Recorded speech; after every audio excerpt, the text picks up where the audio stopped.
Ainda com relação às defesas do réu, uma coisa importante é o seguinte: quando existe uma divergência com relação ao valor objeto da obrigação correta, o julgamento vai se restringir exatamente a esse ponto, ou seja, qual é o valor devido efetivamente. Tá? Se o réu restar vencedor dessa ação, ou seja, se ele conseguir demonstrar que o pagamento foi insuficiente, a sentença não vai apenas julgar improcedente a ação com relação a essa parte, mas vai também já de cara condenar o autor, que é devedor, ao pagamento. Portanto, ela vai ter uma dupla característica. Vai declarar a insuficiência e vai condenar o pagamento, no mesmo procedimento, na mesma ação. Se transitar em julgado essa sentença, ela vai virar um cumprimento de sentença dessa prestação do réu contra o credor. Ok?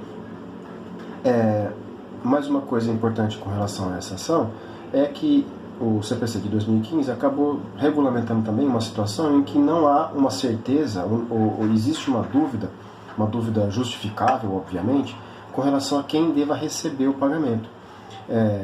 Isso acontece, por exemplo, em alguns casos que envolvam direitos transmissíveis por sucessão. Então, você, por exemplo, tem um pagamento feito em favor de uma pessoa que morreu ou que está em inventário, existe uma disputa com relação ao inventário.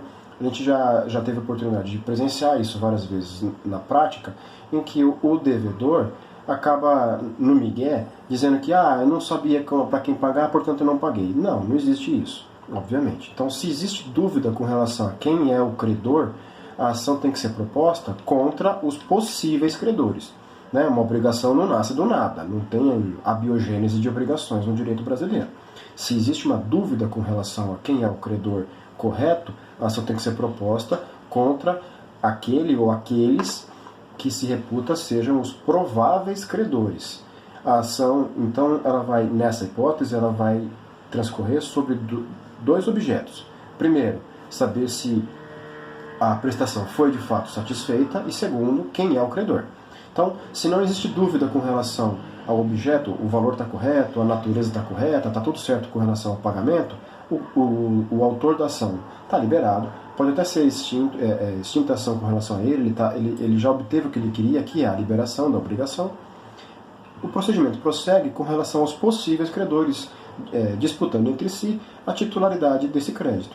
Então, nesse caso, a defesa do réu ela tem que se consistir também na demonstração de que ele é o titular desse direito, ele é o titular dessa obrigação, ele é o titular desse crédito que está sendo depositado nesse processo. Ok? A ação de consignação de pagamento é uma ação bastante simples, não tem grandes divergências com relação a ela. Os pontos mais importantes são, de fato, as posturas possíveis do réu. Se houver revelia, por exemplo, procedimento normal, não tem nenhuma peculiaridade com relação a isso, surtem os efeitos normalmente. Se for o caso, se presumirem verdadeiros os fatos, pode autorizar o julgamento antecipado. Então, não tem nenhuma grande questão sobre a ação de consignação de pagamento.